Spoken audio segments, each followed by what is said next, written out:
The news of an admiral have been going viral. The power-drunk Rear Admiral escorts brutalized lawyer, policeman for attempting to overtake them in Abuja.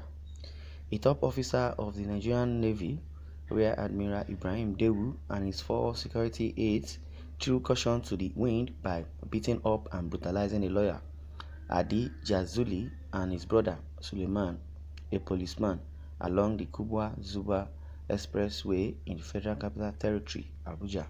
Sahara reporters learned that Rear Admiral Dewu ordered the torture of the two men for overtaking his convoy while driving into Galadima Estate entrance gate along the expressway in Abuja.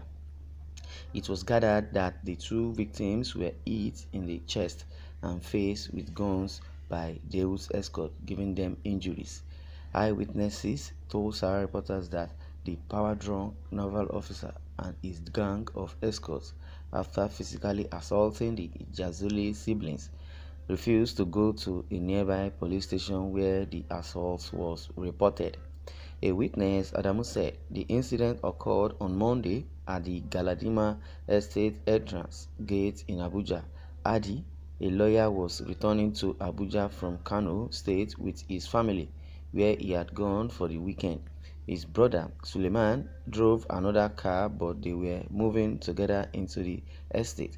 The problem started when the two cars attempted to overtake the Rear Admiral's convoy, a sport utility vehicle and a Toyota Hilux van, because they were moving too slowly.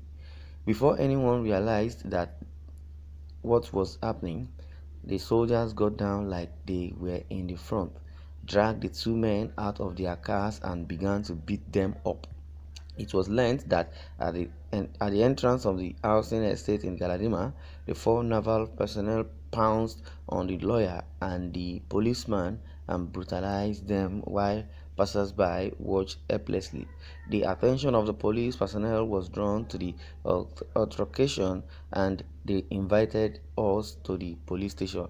Although Admiral Dewu and his boys pretended they were going to the police station, they zoomed off, so it was only the victims who followed the policemen to write our statement. The victims have instructed their lawyers to also file a civil action against the officer and his boys for the enforcement of fundamental rights that were recklessly abused. Another source privy to the incident closed and disclosed it. Sahara reporters learned that Dewu had paid some cronies and news reporters to doctor the incident and write that the two men were the ones who rammed into his vehicle.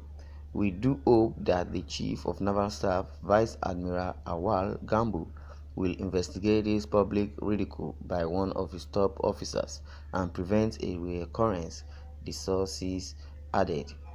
This is so interesting.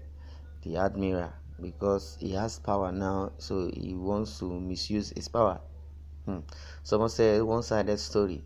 Wait until we hear from the other party. It's only then we shall give the verdict.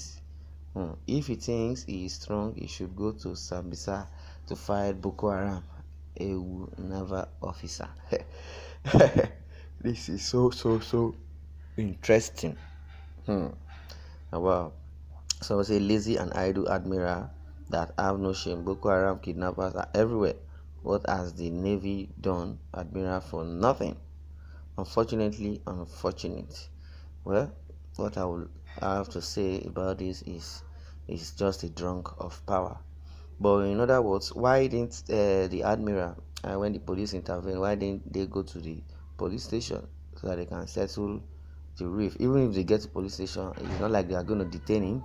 No, but at least to make sure the justice is preserved, so that just the victims have instructed their lawyers to also file a civil action against the officer and his boys for the enforcement of the fundamental rights that were recklessly abused.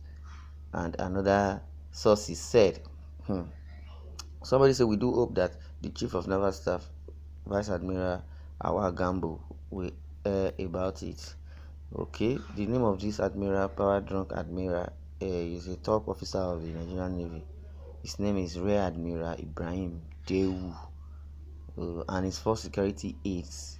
So maybe soldiers were even deployed to guide him. I don't know. According to what we have read so far, it is unfortunate. To sanction the offender before preventing reoccurrence, being a naval officer does not mean he is above the law or he must pay for it. So he is not above the law, or he shouldn't, follow procedure. What a shame! All of you that are against naval officer are useless criminals. Someone is saying that I don't know whatever happened between security men and civilian. They will just jump into conclusion without hearing from the other side. From the look of things, IPO and ESN are the ones responsible or of this act. Even if your vehicle was rammed into as you claimed, you ought not to have taken the law into your hands. The police is there to decide what to do. You should be punished to serve as a lesson. Well.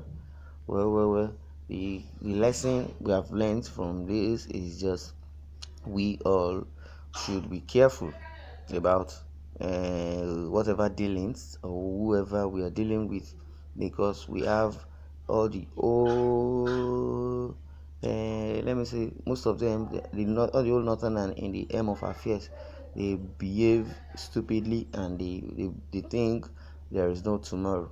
Well, let us watch and see. It's good to hear both sides of the case. Naval officers are well trained and cannot do this without a serious offense against them. But in the end, let justice prevail. Dewu, according to somebody, says Dewu is a useless naval officer.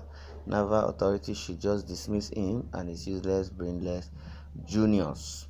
So this one say waiting. I won't talk for this Borison matter self. Well, the whole issue is, before anybody can start, we shouldn't even be fighting ourselves in this country. We should rather help ourselves to protect ourselves against terrorism and crime, not fighting ourselves.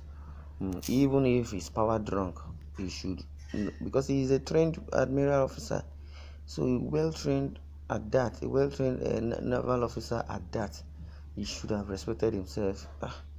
But I don't know why this whole thing is, all this chaos is coming from. But I know God in his infinite mercy will serve his justice to whoever justice is needed to be served to. But in this case, let's pray and hope that justice prevail. Before anyone realized what was happening, the soldiers, they got down and started beating the lawyer and the policeman that was supposed to guide the lawyer. Right? The soldiers, they are supposed to be in the Basambisa or Bonu, the north, to stop insurgency. But they are here, flexing their muscle. Well, I wouldn't say it's not their fault. They obey the highest order. And the order they are obeying, that's the order that may put them to ruin. And many of those soldiers have been put to ruin, May God help our soldiers.